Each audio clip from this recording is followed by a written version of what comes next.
Y quisiera que si me puede acompañar a la escritura, vamos a estar leyendo una porción bíblica en el capítulo 10 del libro de Marcos. Marcos capítulo 10. Marcos 10 es el segundo libro del Nuevo Testamento. Versículo 46. Cuando usted lo haya encontrado, me lo puede confirmar con un amén y de esa manera leemos la palabra todos juntos. Y quiero hablar esta tarde por algunos minutos sobre algunos principios que nos ayudarán a poder ver la mano de Dios obrar en esa necesidad que de pronto a veces no sabemos cómo resolverla, qué hacer o a quién recurrir. Y yo quiero que usted sepa que Dios tiene un milagro para usted hoy. Si usted lo puede creer, usted lo va a recibir. Dios tiene un milagro para mí. Y la Biblia a mí me dice, a través de esta enseñanza, algunos principios que yo debo de considerar para poder ver a Dios obrar ese milagro que en mi vida quizás yo estoy necesitando. Verso 46, ¿estamos listos? La palabra del Señor la leemos honrando a Dios Padre, a Jesucristo su Hijo y al Espíritu Santo, y a la letra dice: entonces vinieron a Jericó, y al salir de Jericó él y sus discípulos y una gran multitud, Bartimeo, el ciego, hijo de Timeo, estaba sentado junto al camino mendigando. Y oyendo que era Jesús Nazareno, comenzó a dar voces y a decir: Jesús, hijo de David, ten misericordia de mí. Y muchos le reprendían para que callase, pero él clamaba mucho más: Hijo de David, ten misericordia de mí. Entonces Jesús, deteniéndose, mandó a llamarle, y le llamaron al ciego, diciéndole: ten confianza, levántate, te llama. Él entonces, arrojando su capa, se levantó y vino a Jesús. Respondiendo Jesús, le dijo: ¿qué quieres que te haga? El ciego le dijo: Maestro, que recobre la vista. Y Jesús le dijo: vete, tu fe te ha salvado. Y enseguida recobró la vista y seguía a Jesús en el camino. Padre, te damos gracias por la bendición de estar en tu casa y por la palabra en la cual nos permite, Señor, meditar esta tarde. Te pedimos, Señor, que nos des una palabra clara, práctica, entendible, pero también aplicable a nuestra vida diaria. Que tu Espíritu Santo, oh Dios, nos dé luz para poder, Señor, entender lo que tú quieres mostrarnos y darnos a cada uno de nosotros. Te pedimos, Señor, que tu nombre sea glorificado en medio nuestro y que solo la voz de tu Espíritu Santo hable en nuestras vidas y que yo solo sea ese instrumento que tú utilizarás para traer el mensaje que esta tarde, Señor, has, Señor, predispuesto a traer a tu pueblo. En el nombre de Jesús te lo pedimos, no sin antes, Señor, declarar que este lugar es casa de Dios y puerta del cielo. Y aquello, Señor, que no obedece a tu voluntad ni se somete a tu obediencia, le atamos de pies y manos y le enviamos al abismo, declarando, Señor, que este lugar es libre para gloria y alabanza de tu nombre, pero también para bendición de tu pueblo. En el nombre de Jesús oramos, y el pueblo del Señor dice: amén. Puede tomar su asiento, mi hermano. ¿Qué hacer para obtener mi milagro? De esta historia leída podemos aprender muchas cosas que seguramente serán de mucha, pero mucha bendición en nuestras vidas. Un milagro es lo que este hombre necesitaba y solo Dios podía hacerlo. Vea, cuando leemos este capítulo 10 de Marcos, nos encontramos sobre todo que este es el último milagro o la última sanidad que Jesús hizo en el camino hacia Jerusalén. Y a partir del verso 46 encontramos esta historia, y también consigo termina el capítulo 10. El capítulo 11 comienza revelándonos la entrada de Jesús triunfal a Jerusalén, y consigo cada uno de los escenarios de la última semana de Jesús en su ministerio terrenal, donde todos conocemos que Jesús fue a la cruz del Calvario, fue crucificado, sepultado, y al tercer día él resucitó. Él sale de Jericó en camino a Jerusalén. Y en esta salida es donde aparece este hombre llamado Bartimeo, desesperado, clamando por un milagro. Y déjeme darle un pequeño dato histórico sobre esta ciudad de Jericó y todo lo que consigo está pasando. Jericó es una de las ciudades más antiguas del mundo, situada a algunos pocos kilómetros de Jerusalén. Y la Escritura dice que mientras Jesús salía de la ciudad había muchísima gente, y la razón es porque una semana después Jesús está en Jerusalén, y en Jerusalén se celebraba una de las fiestas más grandes de los judíos, y en medio de esa fiesta es cuando Jesús es arrestado y también crucificado. Y como Jericó está al paso hacia Jerusalén, se cree que había mucha gente que estaba en tránsito, había hecho una parada en Jericó, y es en este momento cuando Jesús está también saliendo de Jericó. Hay muchísima gente, y este bullicio seguramente hizo que Bartimeo preguntaba de qué se trataba todo aquello. Para este momento de la historia, recuerden, han transitado ya 3 años y medio del ministerio de Jesús. La fama o la popularidad de Jesús había crecido tanto que era notorio en todo el país de Israel. Entonces, al escuchar que era Jesús de Nazaret, obvio, Bartimeo supo de quién se trataba, y por eso empezó a clamar. Y en adición a eso, pensemos que Jesús era el que estaba allí y era tan conocido ya. Marcos capítulo 2 nos relata la historia que cuando Jesús está en Capernaum y enseñaba en aquella sinagoga, en aquel lugar, dice, nadie quería dar, en la casa, perdón, no era la sinagoga, esa es otra historia, nadie quería dar un espacio para que alguien más entrase. Por eso fue que aquellos hombres que trajeron el paralítico lo tuvieron que subir por el techo y bajarlo. Porque cuando Jesús estaba en un lugar, cuando Jesús hablaba, la gente se reunía y no daba espacio para que alguien tomara su lugar.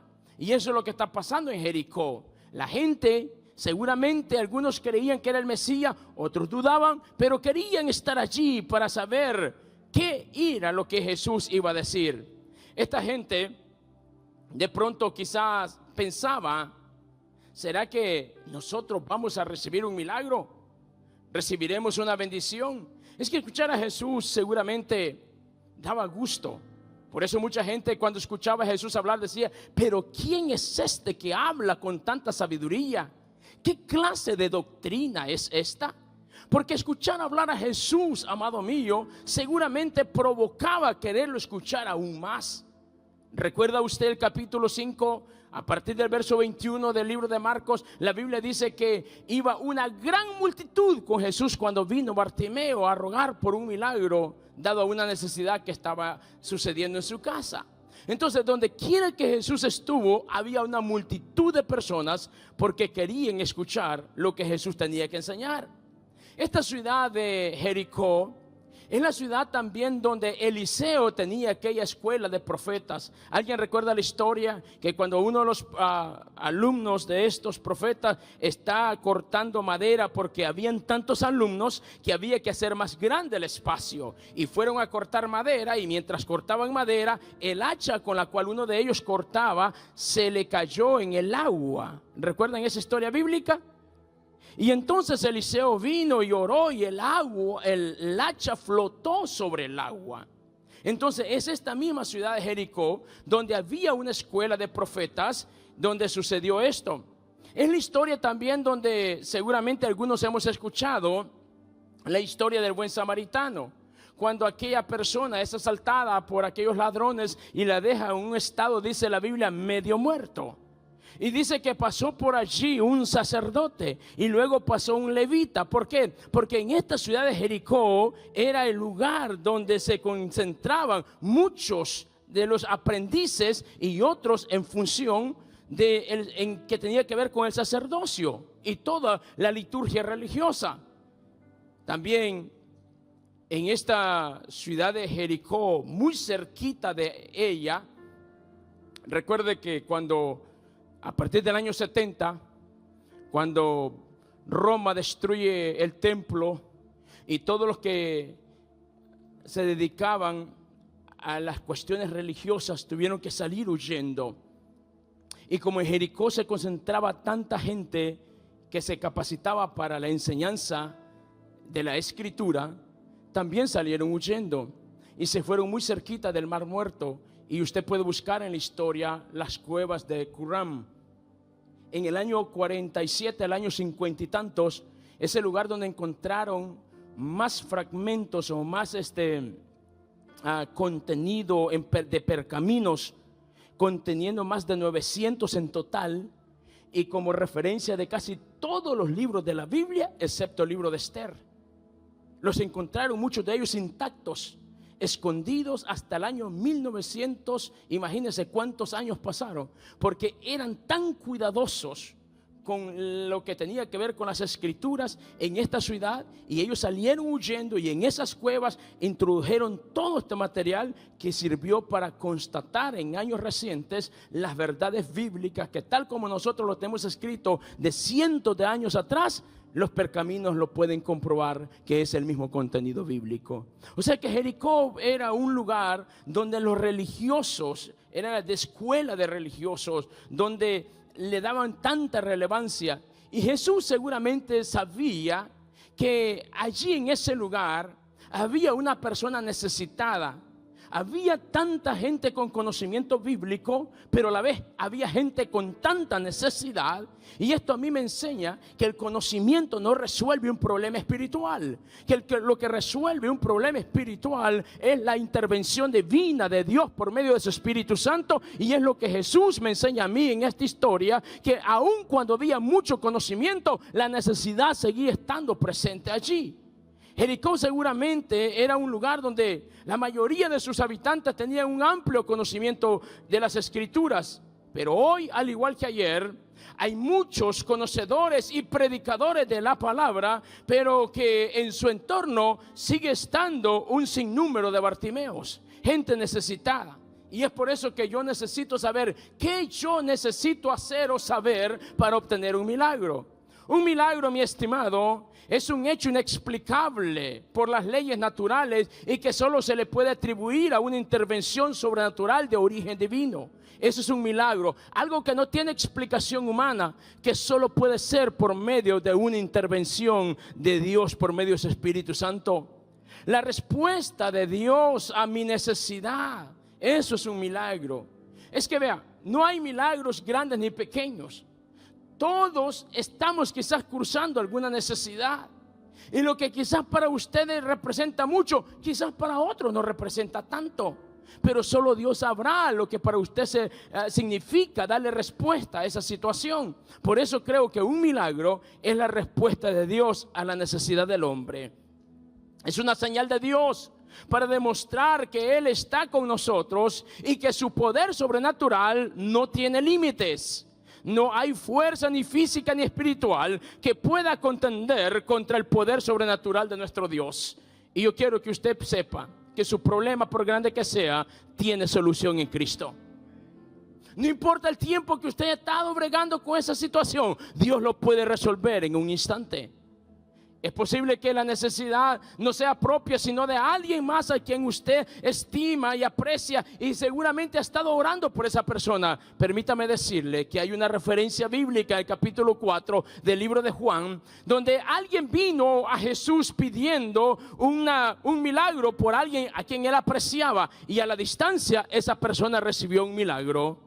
En el capítulo 15 del libro de Mateo encontramos otra historia. Esta es de una mujer desesperada porque su hija está siendo atormentada por un demonio y no hay nada que ella pueda hacer para ayudar a su hija. No hay nada más difícil para un papá que ver a un hijo sufrir por causa de una enfermedad o una situación médica y no poder hacer nada. No hay nada más impotente, no hay nada más difícil para uno, porque no sabe ni qué decir, ni sabe qué hacer, excepto invocar el nombre de Dios, y Dios en su misericordia seguro estoy que escuchará y mirará tu necesidad y también obrará un milagro.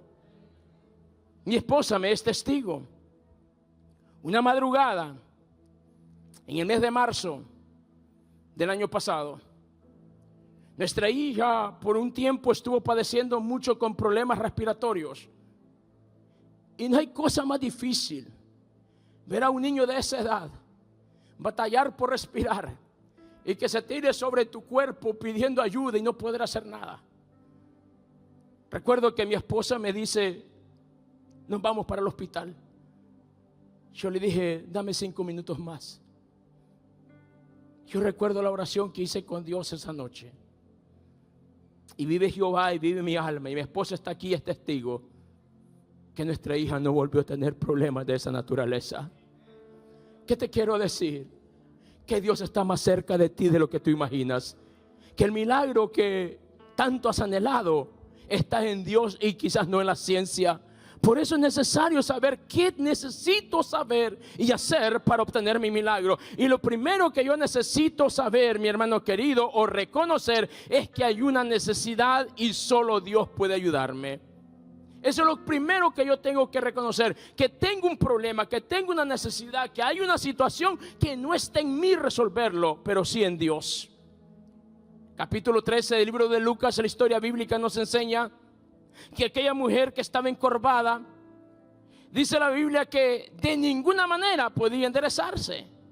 Y cuando la Biblia dice que de ninguna manera, es que no había forma de que pudiese tener una salida diferente. Yo quiero decirle a usted que quizás ha batallado por mucho tiempo. No sé cuál ha sido el diagnóstico que le han dado. No sé cuáles han sido los comentarios. No sé cuáles han sido las experiencias. Pero estoy aquí para decirle de parte de Dios, su problema tiene salida.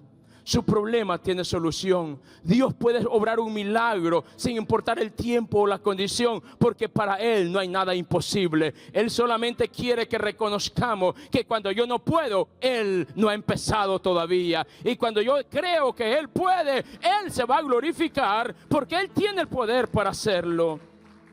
Número 2, ¿qué necesito saber o hacer para poder recibir mi milagro? Honrar a Dios en todo tiempo. ¿Qué dije que tenemos que hacer? Honrar a Dios en todo tiempo.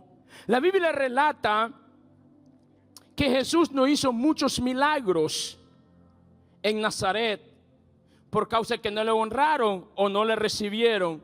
Y Jesús dijo estas palabras: no hay profeta en su propia tierra.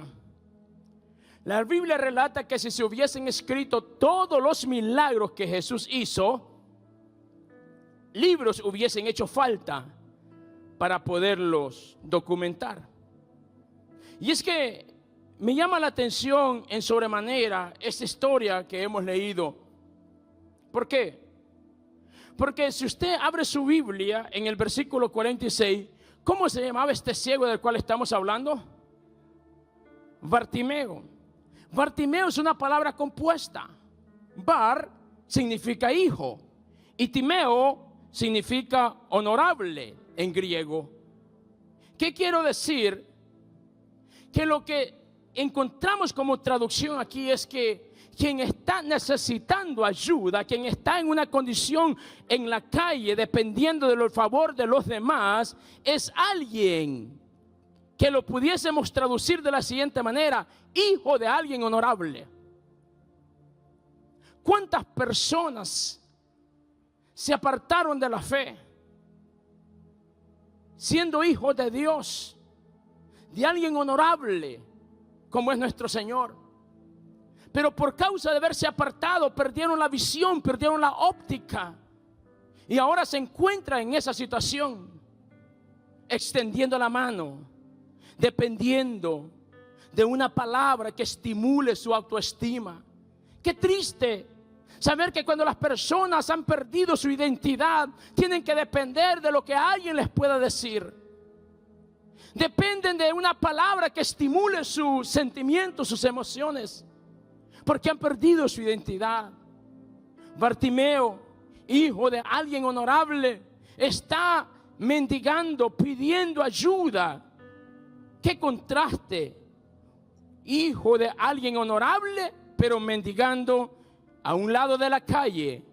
Ese es el estado de muchas personas hoy en día. Al igual que aquel hijo de David, que pudo haber sido un príncipe y estaba en el camino a la silla, pero por haber escuchado el consejo de alguien que estimuló sus sentimientos y le dio libertad a sus pasiones desordenadas, lo llevó a cometer un error. Y me estoy refiriendo a la historia de Amnón. Y la Biblia dice que tristemente este joven murió por haber escuchado, por haber hecho algo que fue el resultado de un mal consejo. Es que no todo lo que la gente nos diga, vea qué peligro esto. Este muchacho oyó lo que él quería oír y hizo lo que alguien le sugirió hacer. A diferencia que si alguien le hubiese dicho lo que estás pensando, ni en broma, muchacho.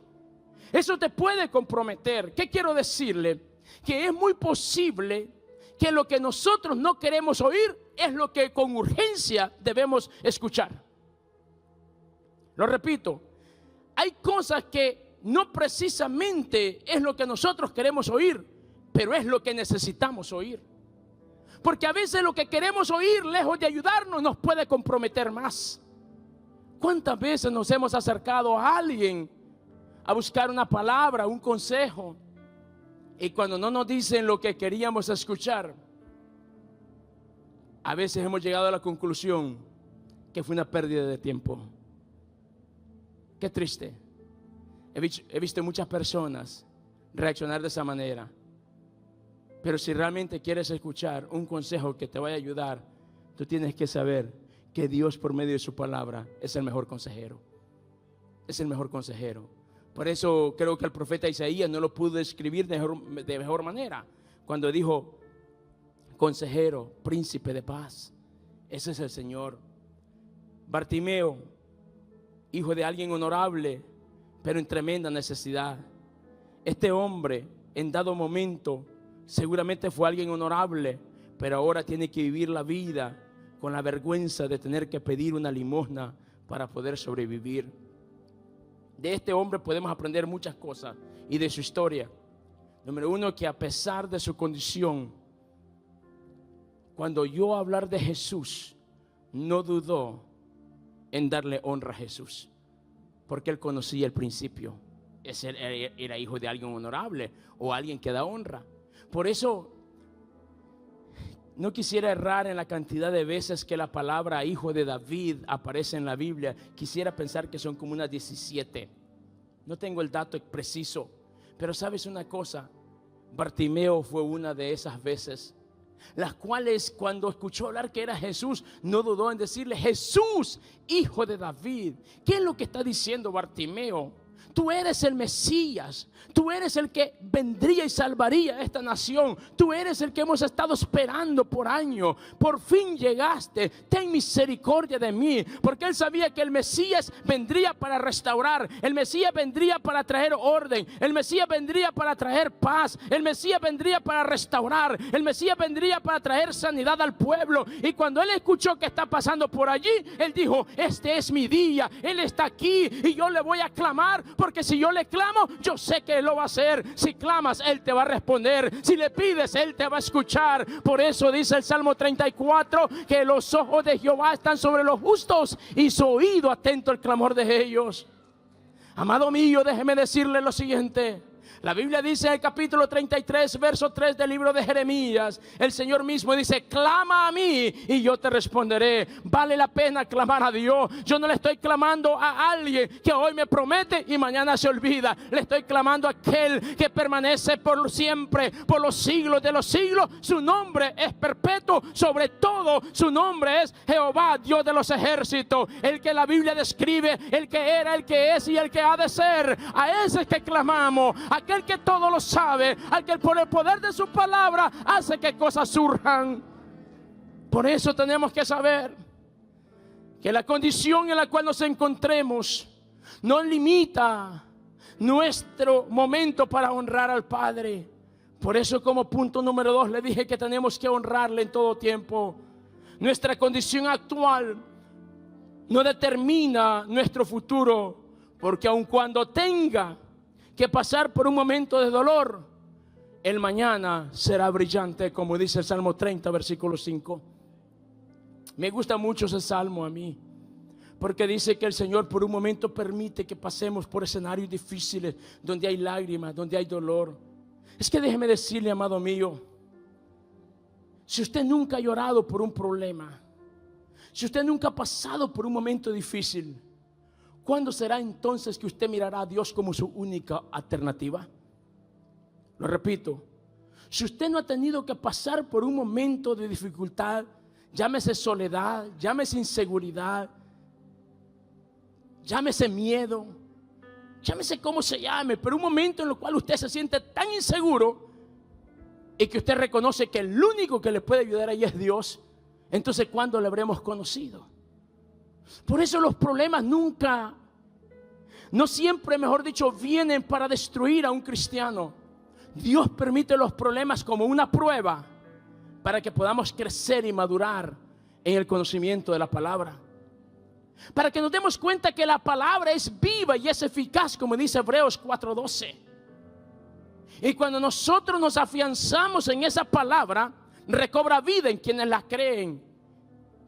Y nos recordaremos de aquel pasaje seguramente de 2 Corintios 1:20, cuando la Escritura dice: y todas las promesas de Dios son en Él, amén, y en Él verdad. ¿Cómo así? Que para cada necesidad, para cada dificultad en la vida, hay una promesa de Dios en la cual nosotros nos podemos sustentar y amparar. Por eso el Salmo 34, David no lo pudo haber dicho de mejor manera cuando dijo: muchas son las aflicciones del justo, pero de todas ellas Jehová lo librará. El Salmo 46, versículo 10 en adelante. Por eso el salmista dice: Él es mi amparo y mi fortaleza, mi pronto auxilio en los tiempos de tribulaciones.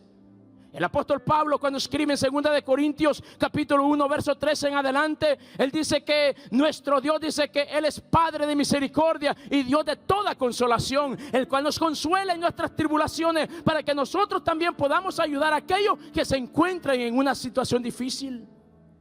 Por eso, amado mío, los problemas en la vida no siempre vendrán para destruirnos. También pueden venir para que nosotros aprendamos a conocer el poder sobrenatural de Dios, que cuando clamamos a Él, Él estará allí para auxiliarnos, y que nuestra experiencia, nuestro proceso se convierta en un testimonio para que sirva de referencia, para que otros puedan saber que si Dios te pudo ayudar a ti, hermano, seguramente me va a ayudar a mí, porque tu Dios también es mi Dios. Eso fue lo que le dijo Ruth a Noemí: tu Dios será mi Dios. Porque ella seguramente había visto cuánto Noemí hablaba de su Dios, cómo Noemí adoraba a su Dios, cómo Dios le contestaba a Noemí en los momentos difíciles. Por eso ella dijo: yo quiero que ese Dios también sea mi Dios. Es lo que nosotros debemos de provocar, que la gente quiera conocer a Dios. ¿Y cuándo le va a conocer? Cuando vea una actitud como la de Bartimeo, que aun cuando estás pasando un problema, sigues honrando y bendiciendo el nombre de Dios, porque entiendo que mi condición actual no determina mi futuro, porque aun cuando no tenga nada que ofrecer materialmente, no significa que no tengo nada que dar. Lo repito, aun cuando no tenga nada materialmente que ofrecer, no significa que no tengo nada que dar, porque la adoración pesa más que cualquier bien material. Y tu adoración, dice el Señor, Él la está buscando. Capítulo 4, verso 23 del libro de Juan dice: yo estoy buscando adoradores que me adoren en espíritu y en verdad. Por eso la adoración en medio de las lágrimas, en medio del problema, en medio de la dificultad, vale la pena sacar fuerza donde no existen. ¿Qué más aprendo de Bartimeo? Que sea cual sea nuestra condición, no debería ser un impedimento para no darle honor a quien honor merece y la gloria a quien gloria de quien es. Por eso el Señor dice: mía es la gloria y no la comparto con nadie. Tengamos mucho cuidado cuando nos referimos a personas. Es cierto que la Biblia dice que hay que darle honra a quien honra merece, pero nosotros a veces cruzamos una línea. Y esto lo digo con mucho cuidado. Habemos cristianos que por inmadurez cruzamos una línea, que no solamente le estamos dando honor a quien honor merece, sino que también le estamos dando gloria. Y la gloria, dice la Biblia, que Él no la comparte con nadie. ¿Te das cuenta cuán importante es madurar espiritualmente? Para saber qué corresponde y dónde. Por eso el Señor, a través de esta enseñanza, nos enseña que en medio del problema, en medio de la dificultad, debemos de darle honra a nuestro Dios. ¿Qué fue lo primero que Bartimeo hizo para poder obtener su milagro? Número 1, le dije, reconocer que solo Dios le podía ayudar. Número 2, darle honra en todo tiempo. Y número 3, y voy declinando ya, Número 3, tenga cuidado que nada le distraiga. Y quiero que vayamos a la Biblia, al pasaje que leímos, capítulo 10 del libro de Marcos, verso 46 en adelante.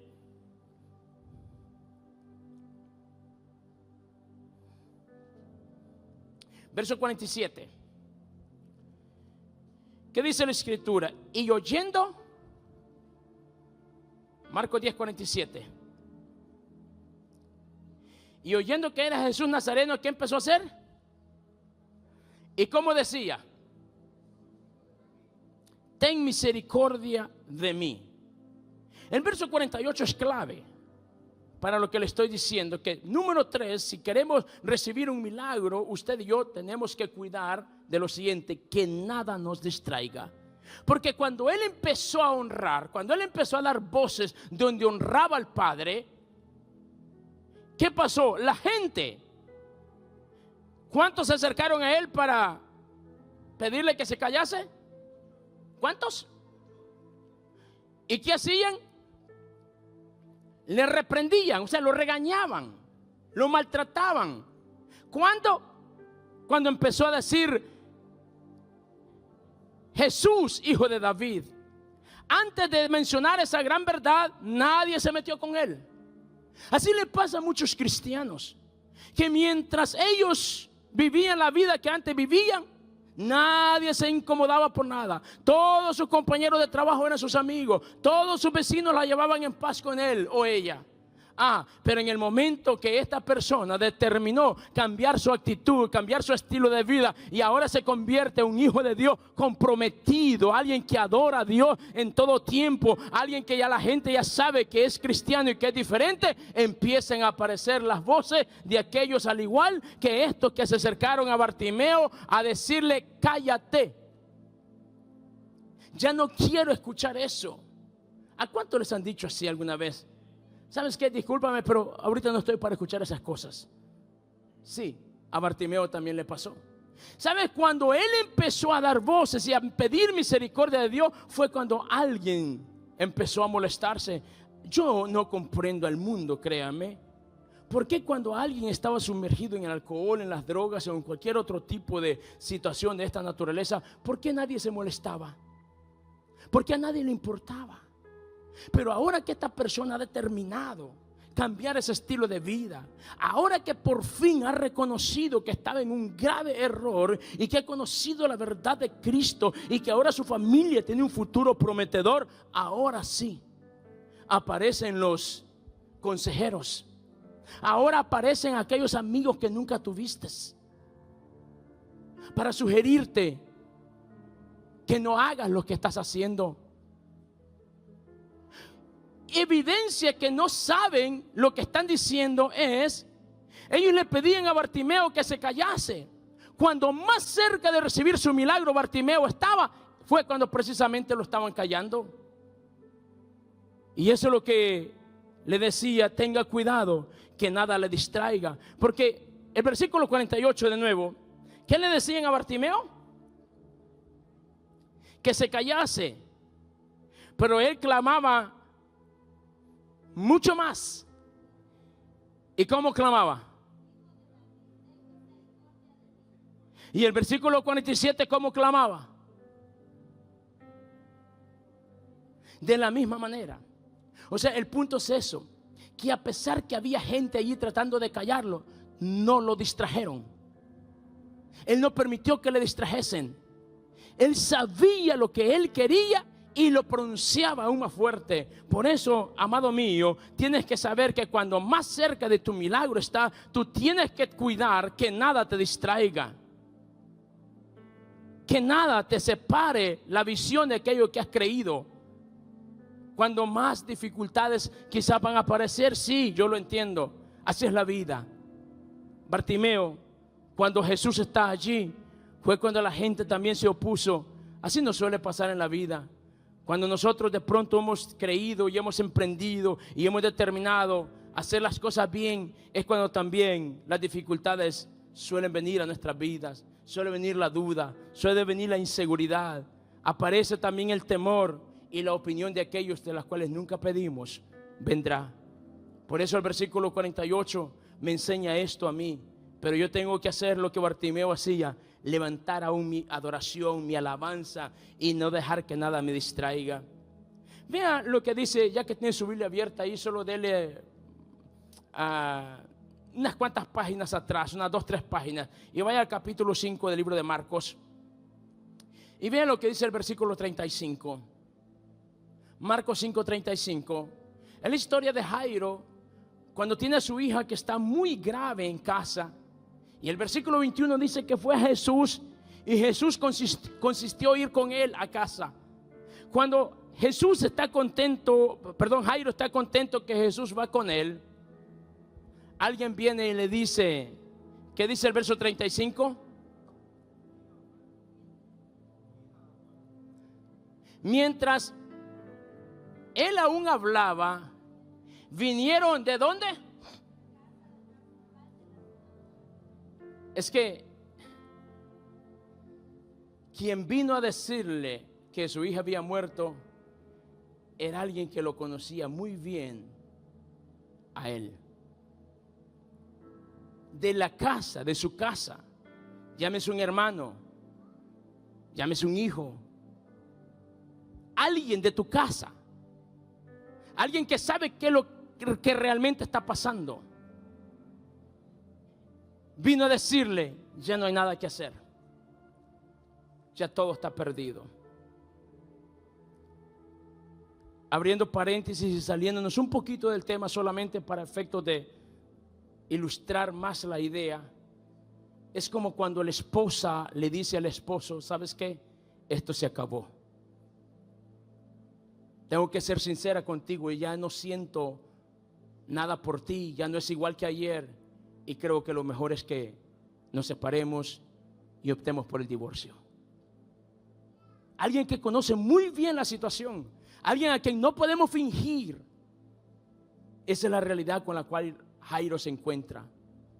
Él sabe la magnitud de la enfermedad de su hija, y sabe que quien está allí sabe que también sabe lo mismo que él sabe. Y Jairo, ¿qué cree?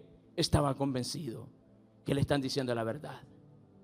Estaba convencido que lo que le están diciendo es cierto. Pero sigamos leyendo. ¿Qué le dijo? Tu hija ha muerto. ¿Y qué más le dijo? ¿Para qué? Molestáis más. ¿Quién dijo que para Jesús era molestia hacer lo que estaba haciendo? Es allí, son esos detalles los que yo quiero que usted y yo le prestemos atención a las escrituras. La gente que no está viviendo lo que tú estás viviendo, la gente que no está en tus zapatos, la gente que no está teniendo la experiencia que tú estás teniendo, tiene una óptica diferente de lo que realmente está sucediendo. Para Jesús nunca fue una molestia acompañar a Jairo. Jesús nunca se molesta que tú le pidas a Él ayuda. La gente lo interpretará de esa manera. Yo no sé cómo la gente interpreta la realidad que a ti te pueda estar sucediendo, pero me gusta lo que dice el siguiente versículo 36. Mientras a Jairo le dijeron: ya no molestes más al maestro, tu hija ha muerto. Mire lo que dice el siguiente versículo, el versículo 36.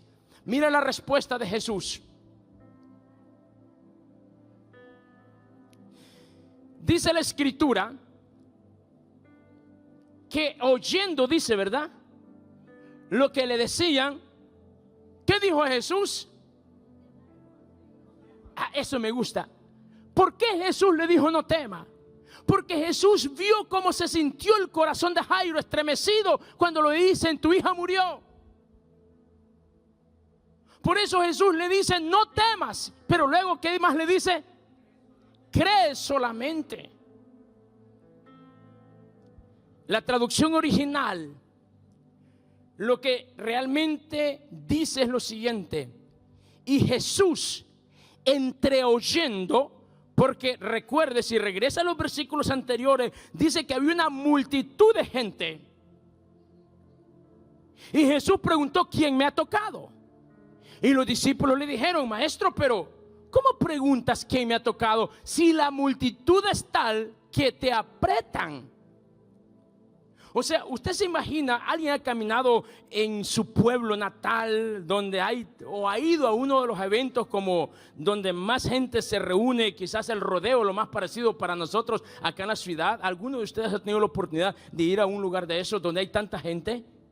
¿Cierto o no que usted no, para poder conversar con alguien tiene que ir cerca, verdad? Porque el bullicio es tal que no sabe, solo siente que la gente está hablando, pero no sabe qué se está diciendo. Entonces, la gente era tanta la que estaba con Jesús allí, cuando Jesús dice entreoyendo, en otras palabras, su oído está atento a lo que a ti te está sucediendo.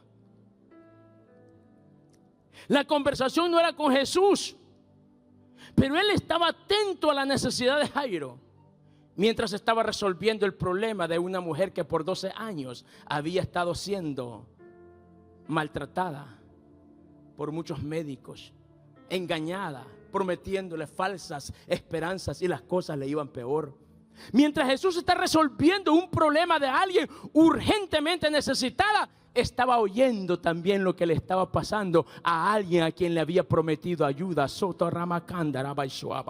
Tú tienes que saber que si Él te prometió ayudarte, si Él prometió estar contigo, aun cuando esté haciendo milagros en otro lado, en otra persona, también está pendiente de lo que te está pasando a ti, como estaba pendiente de Jairo. Estaba sanando a la mujer del flujo de sangre, pero también estaba pendiente de lo que estaba pasando con Jairo. Por eso cuando vio que el corazón de Jairo se debilitó, cuando el corazón de Jairo se entristeció a un punto que no podía más, de inmediato Jesús le dice: Jairo, recobre el ánimo, cree solamente. Por eso le dicen: no temas, porque sabía Jesús que lo que realmente le afecta más al ser humano es el miedo.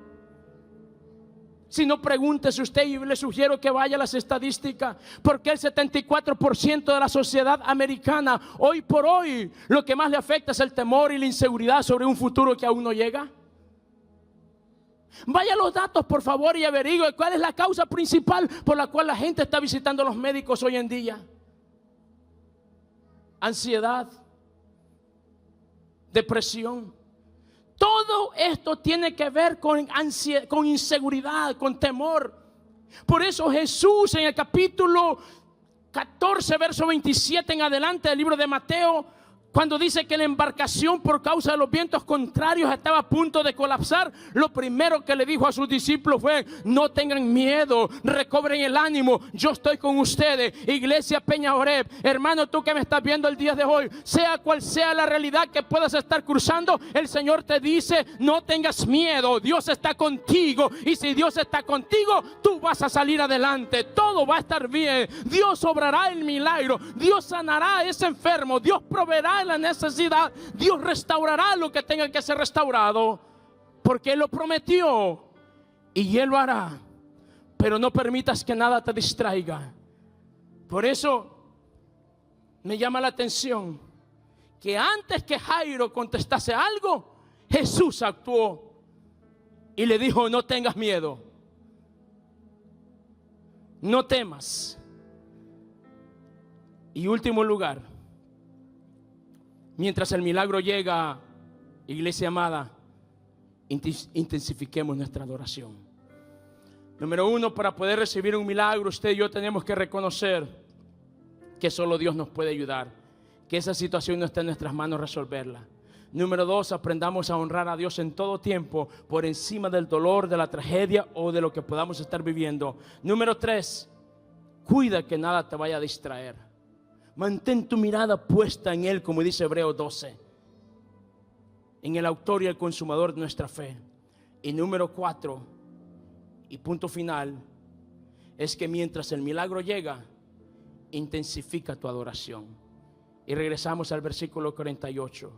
¿Qué hizo Bartimeo cuando le dijeron que se callase? Él gritaba más fuerte. Él perseveró en lo que estaba haciendo. Los problemas vendrán, sí, pero intensifica tu alabanza, intensifica tu adoración.